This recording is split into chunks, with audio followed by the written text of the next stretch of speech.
Olá, amados, paz e bem. Eu sou Melquisedeque e estou aqui para os comentários da lição desta semana. Lições bíblicas da editora CPAD Classe de Jovens, terceiro trimestre de 2024. Nesta lição nós estamos estudando o livro do profeta Daniel, nesse trimestre, e a lição de hoje é a lição de número 10, com o tema Os Impérios Mundiais e a Supremacia do Filho do Homem.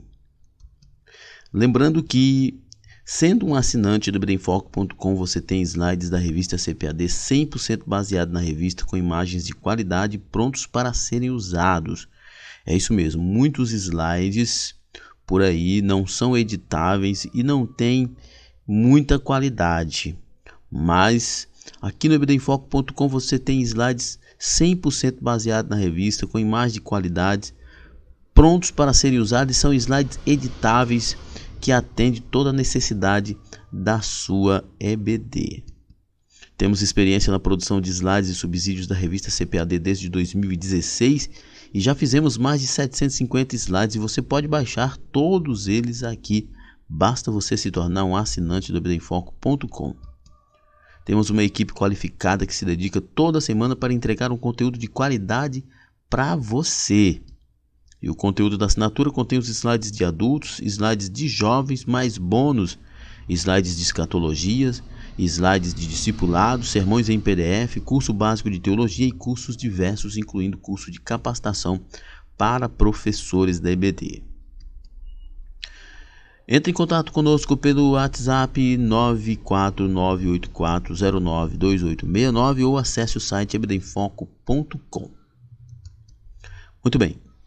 Vamos para o nosso comentário. O texto principal da lição se encontra em Daniel capítulo 7, verso 13, que diz: Eu estava olhando nas minhas visões da noite, e eis que vinha nas nuvens do céu como filho do homem.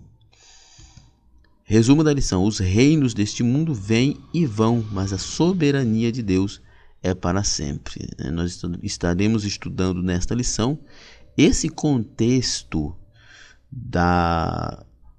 do mover das nações durante a história e a permanência irredutível e intransferível do poder de Deus dominando todo o universo. O texto bíblico da lição se encontra em Daniel capítulo 7, versos 3 a 8 e versos 13 e 14. Eu não vou me deter no texto por uma questão de tempo, mas com certeza você que está estudando, você que é professor, já deve ter lido o livro do profeta Daniel. Se não, pelo menos o capítulo 7. Vamos para a nossa introdução. Na lição de hoje estudaremos o capítulo 7 do livro de Daniel, que contém a descrição de uma visão profética que ocorreu durante o primeiro ano de reinado de Belsazar. Essa visão precede os eventos narrados nos capítulos anteriores do livro e possui um paralelo com o sonho de Nabucodonosor narrado no capítulo 2, mas com uma riqueza de detalhes que aprofunda nossa compreensão sobre o desenrolar da história mundial e a suprema soberania divina que permeia todos os eventos. A lição nos lembra que Deus está no controle de todas as coisas.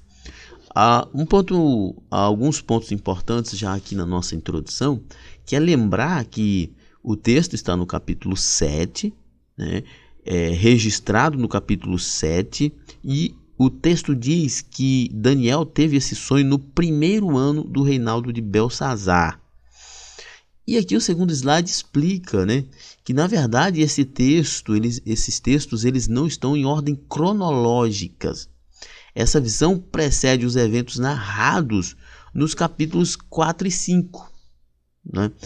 4 e 5 fala do final do reinado de Nabucodonosor e da ascensão de Belsazar.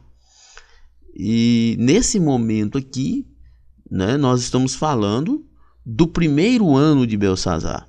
Mas o capítulo 5 fala, inclusive, da morte de Belsazar, do fim do reinado de Belsazar. Então não está em ordem cronológica, porque não é esse o objetivo. O objetivo é transcrever os fatos e interpretar a visão, né, o significado, trazer o significado da visão e não colocar em ordem cronológica. Por isso o texto nos diz bem claro aqui, ó, essa visão precede os eventos narrados nos capítulos anteriores do livro e possui um paralelo com o sonho de Nabucodonosor narrado no capítulo 2, mas com uma riqueza de detalhe que aprofunda nossa compreensão sobre o desenrolar da história mundial e a suprema soberania que Deus divina que permeia todos os eventos.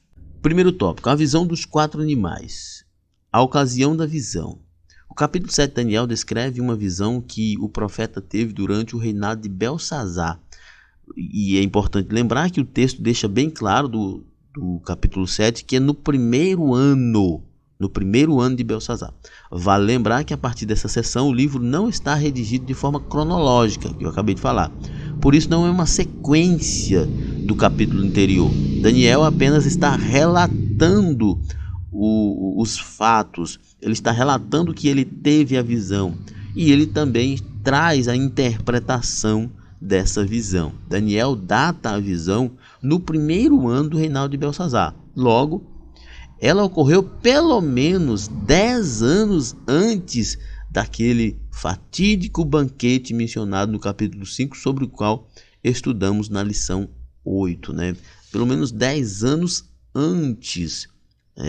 Belsazar teve o seu tempo como governante da Babilônia, e o capítulo 5 registra o momento mais importante da sua história, né, que é inclusive o momento em que ele é punido por Deus, ele perde o reino por causa da sua profanação dos utensílios do templo de Deus.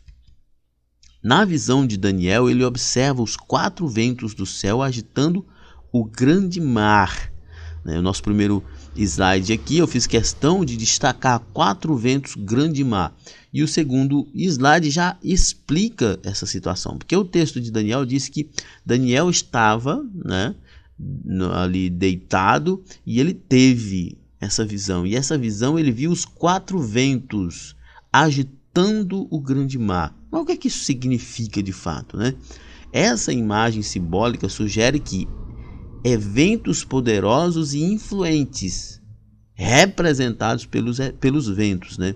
Os ventos aqui são o mover das nações, o mover da história, né? São os ventos, os 4 ventos, o mover, o girar dessa roda da história, né? E aqui está explicado, né? Eventos poderosos e influentes representados pelos ventos estão presentes e desencadeiam mudanças que significativas e turbulentas na história da humanidade, simbolizada pelo mar. Na Bíblia, geralmente, a humanidade é representada por mar, por água, né? Pelo mar, multidão das águas, multidão de pessoas, né? Na Bíblia, a agitação do mar representa a inquietação das nações da terra. Então, as nações estão sendo inquietadas pelos movimentos da própria história. Por isso Daniel vê os 4 ventos agitando o grande mar. Os 4 grandes animais. Essa lição de hoje, ela é um pouquinho menos cheia de aplicações. É mais difícil fazer a aplicação, porque ela é uma lição que ela tem um contexto histórico e um contexto escatológico. Por isso mais difícil de fazer aplicações, né? Porque aqui são questões muito peculiares. Nós temos questões históricas, né, que nós vamos ver daqui a pouco.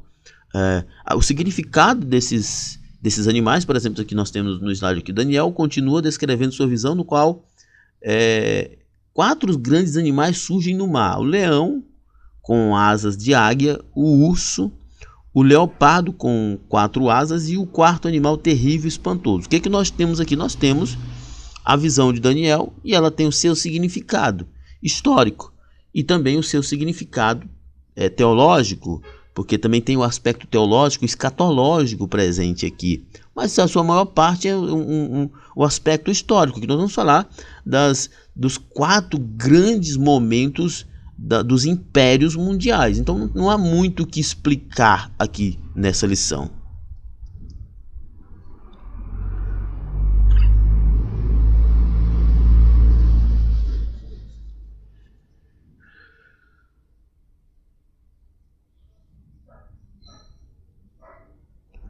A notável característica desses animais é que cada um deles é diferente do outro, o que indica que eles representam reinos ou impérios distintos, cada um com suas próprias características, poderes e importância. Dentro do que é possível, a gente pode nomear, né, e observar algumas características que são muito peculiares por parte destes reinos. Por exemplo, Nabucodonosor, representado aqui a Babilônia, né, o reino babilônico, representado pelo leão, especialmente Nabucodonosor, com asas, porque fala da sua majestade, de que ele voou alto, foi muito alto, era o homem mais poderoso. Mas vamos falar aqui que ele é colocado sobre os pés e é dado a ele um coração de homem. Ou seja, ele é humilhado, ele abandona suas asas para de voar alto e é humilhado. E nós temos esse contexto sobre Nabucodonosor, né? Nos capítulos anteriores, nas lições anteriores, já estudamos sobre isso, que ele é humilhado, ele é rebaixado a um animal para viver como um animal por algum tempo. Então, nós vemos algumas características importantes, por exemplo, do urso com as costelas na boca, que representa o medo persa, né? Era um reino muito poderoso, um reino que conquistava com muita ferocidade, né? Quando nós vemos o leopardo aqui com as 4 cabeças, e o leopardo é um animal extremamente rápido, ágil, e nós vamos ver que o leopardo representa o reinado de Alexandre o Grande e foi a maior expansão de conquista de novos territórios assim num tempo muito pequeno, muito ágil, muito rápido. Então, todos eles têm suas características, né? E o último animal, que é Roma, que tem suas peculiaridades que nós estaremos vendo aqui mais pormenorizadamente. A simbologia animalesca indica a natureza selvagem dos impérios. Isso também é um fato importante, né? Que batalham em busca de domínio e poder, que era o alvo de todos os poderes naquela época, né?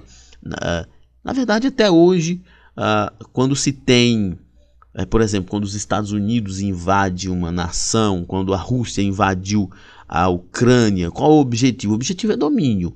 O objetivo é dominar, é ter poder sobre eles, né?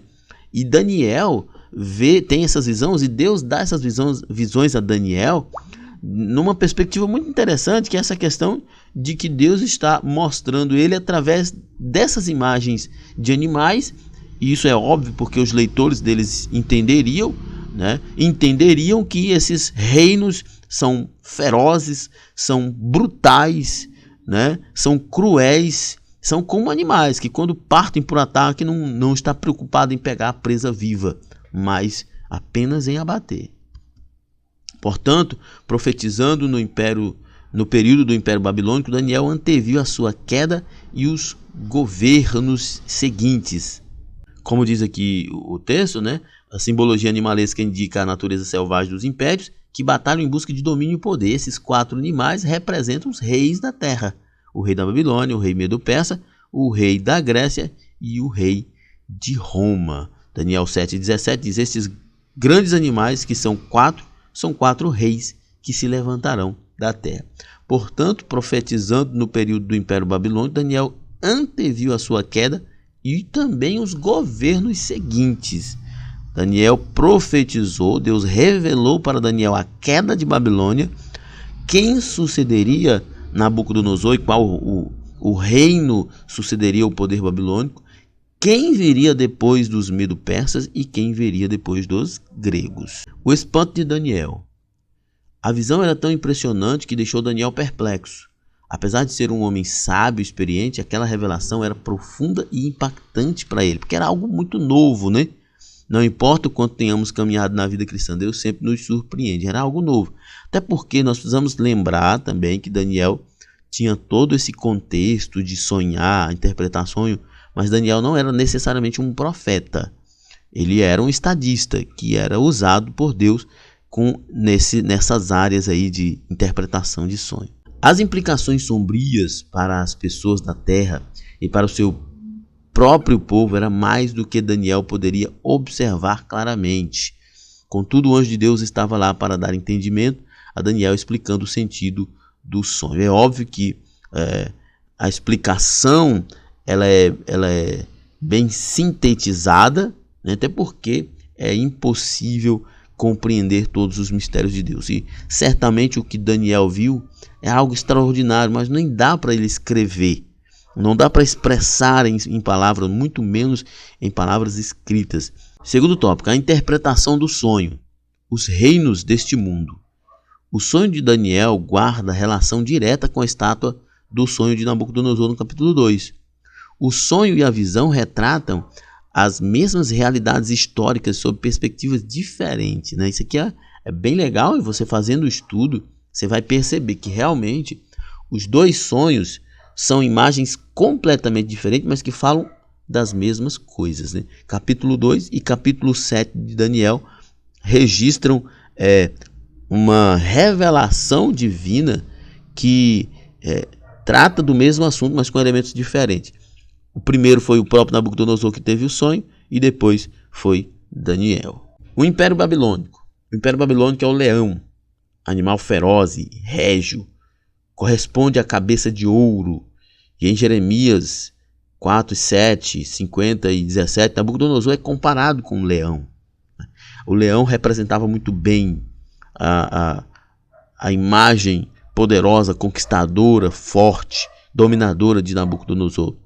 A menção de que lhe foi dado um coração de homem alude à sua restauração após ter vivido entre os animais, né? Como eu falei agora há pouco, ele estava no seu auge, poderosíssimo, foi abatido, tirou-se as asas, ele desceu da sua grandeza e foi colocado para viver como um animal, e depois restaurado novamente ao trono como um homem. Tudo está dentro desse contexto. O Império Medo-Persa, o urso que levantou de um lado e é retratado como o peito e braço de prata da estátua, correspondendo ao Império Medo-Persa. A este animal, as pessoas diziam: levanta-te, devora muita carne, né? Enquanto na visão ou no sonho de Nabucodonosor ele era a cabeça de ouro, e no sonho de Daniel ele é o leão com asas de águia. Na visão de Nabucodonosor, o medo persa era o peito e o braço de prata da estátua, e na visão de Daniel ele era o urso que se levantava e vinha com 3 costelas na boca, que significa que ele vinha devorando tudo. Na simbologia profética, segundo os pastores Antônio Gilberto e Severino Pedro, as 3 costelas entre os dentes seriam potências conquistadas pelo Império Medo-Persa, que, óbvio, né, foi o império que substituiu Babilônia. E óbvio que para substituir Babilônia tinha que conquistar a Babilônia e todos os outros impérios à sua volta, como Lídia e Egito. O Império Grego, leopardo com asas, correlaciona-se com o ventre e quadris de bronze. As características deste animal representam adequadamente o Império Grego, liderado por Alexandre Grande, que conquistou uma nação após outra com uma extrema velocidade. Exatamente, Alexandre o Grande, a expansão das conquistas do reinado de Alexandre o Grande é algo vertiginoso, algo poderoso, que espantou a própria história. Com a sua morte, o império se dividiu em 4 partes, né? 4 cabeças, distribuídas entre os seus generais, Seleuco, Ptolomeu, Lisímaco e Cassandro, né? Olha como é que a imagem é sensacional, né? Um animal rápido, com asas, que dá mais ênfase ainda na sua velocidade, com 4 cabeças. Fala de um reino, de um império, de um homem muito jovem, que fez conquistas rápidas, absurdas, mas que morreu muito cedo, e tudo que ele havia conquistado ficou para os seus 4 cabeças, seus 4 generais. O Império Romano, o quarto animal, despertou a curiosidade de Daniel de maneira singular. Ele lembra a parte inferior da estátua com pernas de ferro e os pés e dedos de ferro e barro, né? Nós temos aqui a imagem mais estranha, né, que é esse quarto animal, porque o texto fala de uma imagem um tanto quanto estranha, não dá pra gente saber exatamente o que é. Não dá pra saber exatamente, né? Que bicho era esse? Não precisa saber se é um dinossauro, um hipopótamo, enfim, né? As imagens que costumam colocar é mais parecido com o Godzilla do filme, né? Uma espécie de dinossauro, de réptil enorme, mas a gente não sabe que animal é esse, mas ele representa o Império Romano com muitas peculiaridades, como a parte desses chifres, que traz aí algumas explicações bem importantes com as sucessões durante o período após o Império Romano. O profeta antecipa o período em que o Império Romano emergiu como uma superpotência. A primeira coisa que faria o Império Romano após conquistar uma nação era dividir suas terras em regiões, tetrarquias, províncias e distritos. Roma se destacou como o império mais impactante na história da humanidade. Enquanto era formidável, representado pelo ferro em sua força e eficácia administrativa, também se mostrava frágil como o barro devido à imensa corrupção que, em última instância, contribuiu para o declínio de um império cujo nome se tornou sinônimo de grandiosidade e decadência. É verdade, né? O Império Romano sempre foi visto na história como algo sensacional. A ascensão do império, a expansão do império, mas também o império era frágil no seu interior, porque era cheio de corrupção, cheio de imperadores frágeis, malucos, sabe, que não demorou muito tempo que não demorava muito tempo no poder. Mas o Império Romano foi algo sensacional historicamente falando, e não tinha como, né, se não ser descrito aqui nesse sonho de Daniel por esse animal diferente, estranho, porque foi algo realmente na história bastante diferente dos demais reinos. O Anticristo. As 10 pontas, algumas traduções usam a expressão chifres, que saíram da cabeça do quarto animal, figuravam 10 reis advindo do antigo Império Romano. Mas outro rei, representado pela pequena ponta, se levantará após os 10 reis e abaterá os 3 primeiros, arrancando-os tal como descreve a visão. Olha só, as 10 pontas ou os 10 chifres, né, que saíram da cabeça do quarto animal, prefiguravam 10 reis advindos do Império Romano. Ou seja, o animal é o rei, é o império, melhor. O animal é o Império Romano e os chifres, os seus reis. E dentre desses chifres iria aparecer um que começava pequeno, mas queria devorar 3 destes para se tornar um chifre grande, um poder grande. Essa descrição encontra ressonância em Apocalipse 17.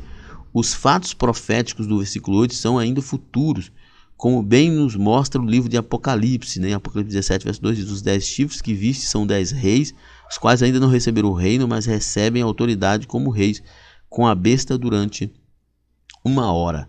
Na escatologia pentecostal, a interpretação é que a pequena ponta representa o anticristo, que surgirá no final dos tempos e fará guerra aos santos, né? Ele surgirá em um tempo determinado, quando os outros já tiverem consolidado ou até passado, e aí é que ele surge depois dos outros. Esse é o homem do pecado, o filho da perdição. O anticristo será a mais completa personificação de Satanás e o seu mais autêntico representante. Porém, se apresentará como se fosse Deus, né? 2 Tessalonicenses 2, 3 e 4 diz: ninguém de nenhum modo vos engane, porque isso não acontecerá sem que primeiro venha a apostasia e seja revelado o homem da iniquidade, o filho da perdição. 2 Tessalonicenses 2 e 9 diz: ora, o aparecimento do iníquo é segundo a eficácia de Satanás, com todo o poder e sinais e prodígios, da mentira. Então o anticristo virá à terra para governar e ele virá no poder de Satanás. Tudo aquilo que Satanás tem de capacidade de gestão de reino, manipulação e tudo mais, o anticristo estará sobre essa égide, sobre esse poder. Será o iníquo e a sua influência será mundial, pois governará sobre todas as nações. Terceiro tópico, o reino de Deus e o seu julgamento, o juízo divino. A visão de Daniel mostra que o poder dos animais não é para sempre. O versículo 9 nos diz: foram postos uns tronos, e um ancião de dias se assentou. Sua veste era branca como a neve, e o cabelo da sua cabeça como a limpa lã. O seu trono, chamas de fogo, e as rodas dele, fogo ardente. Havia chamas de fogo no trono, e em volta desse trono havia fogo ardente. O trono é símbolo do poder, governo e julgamento. A profecia nos revela que o juízo supremo neste julgamento é o ancião de dias, que é uma representação de Deus com cabelos brancos e vestes brancas, né? Fala a branquitude aí, né? Fala de pureza, né? Fala de pureza, e o fogo fala de juízo, justiça. O tribunal divino apresentado no 7º capítulo de Daniel revela que Deus julgará a pequena ponta e proferirá o veredito final contra o quarto animal, que representa Roma. Deus julgará tanto Roma quanto o anticristo e os condenará, porque ele sim é o juiz de toda a terra. Este é o ponto culminante da visão de Daniel, onde o Altíssimo avalia e julga as nações, as más nações, a crueldade e a maldade das nações desse mundo. A vinda do Filho do Homem. No sonho do capítulo 2, a estátua colossal foi destruída por uma pedra que depois encheu toda a terra, que significa o reino, né? O reino de Deus. Agora, no capítulo 7, o animal será destruído e como filho do homem assume o reino. Percebe que são duas visões sobre a mesma coisa, com elementos diferentes. A pedra que esmaga a estátua, que cresce para encher a terra, é comparável à ascensão de Jesus, Cristo, como Messias, e a promessa de que o seu reino se estabelecerá para sempre. Nós temos na visão de Nabucodonosor da estátua a pedra, que é o reino de Deus, vencendo os reinos humanos. E agora nós temos a imagem do Filho de Deus assumindo esse reino. Isso significa que os poderes terrenos e humanos são temporários, mas o reino de Deus é eterno e permanecerá todo e preencherá todo o espaço. Jesus governará todo o universo. A mensagem central é a supremacia e o domínio duradouro de Deus sobre todas as coisas. Isso renova as nossas esperanças e fé no poder do Senhor. Ou seja, nós podemos ficar tranquilos, em paz, confiantes no Senhor. Deus é o Deus que controla a história. Se nós lermos, por exemplo, o Apocalipse, nós vemos que os livros estão na mão de Deus, porque Ele controla toda a história. A grande tribulação. Os versos 24 e 25 apresentam um período específico dos últimos tempos, no qual o anticristo perseguirá o povo de Deus. Ele vai falar contra Deus e perseguir os seguidores de Deus, representados como os santos, mártires e crentes advindos da grande tribulação. Além disso, ele tentará mudar leis e regulamentos, possivelmente tentando suprimir a religião e os princípios morais por um tempo e tempos e metade de um tempo. O anticristo terá autoridade no mundo. Nesse capítulo de Daniel, fala também nessa visão da chegada do anticristo e que por 3 anos e meio ele proporá um pacto com todas as nações do mundo, mas depois ele buscará para si a adoração como se fosse Deus, e então Israel se oporá, porque Israel não se curvará diante do anticristo. Esse período equivale a 3 anos e meio, ou 42 meses, ou 1.260 dias. Ele compreende a metade dos 7 anos finais prescritos como a grande tribulação e o fim do tempo dos gentios. Nós temos aqui arrebatamento, grande tribulação, vinda de Jesus em glória, milênio e então o novo céu e nova terra, o estado eterno. Então, Daniel, já há tantos anos atrás, ainda no final do Império Babilônico, já recebeu de Deus uma profecia sobre o fim dos tempos. Deus está controlando a história, Deus está governando a história e nós, como servos de Deus, não devemos nos preocupar com a história. Nos primeiros 3 anos e meio, o anticristo fará acordo com Israel, mas não cumprirá. Como eu falei agora há pouco, ele firmará aliança com muitos por uma semana, na metade da semana fará cessar o sacrifício e a oferta de manjares, sobre asas da abominação virá o assolador, até que a destruição que está determinada se derrame sobre ele. Ele tentará mudar a adoração de Israel, e é nesse ponto que ele vai tentar mudar a adoração de Israel, que essa adoração não seja mais a Deus, mas seja a ele, que Israel irá então se revoltar e então o período mais duro da grande tribulação acontecerá. Este é o período de grande poder e influência política desse líder mundial sobre o mundo e os judeus, mas o Messias o dominará e quebrará o seu reino de mentira.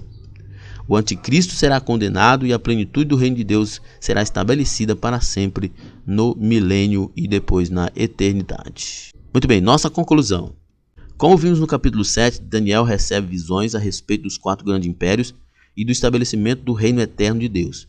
Essas visões revelam a promessa de que, apesar dos impérios e das forças poderosas que governam o mundo, o Senhor Deus continua no controle e ao final estabelecerá seu reino eterno de justiça e paz.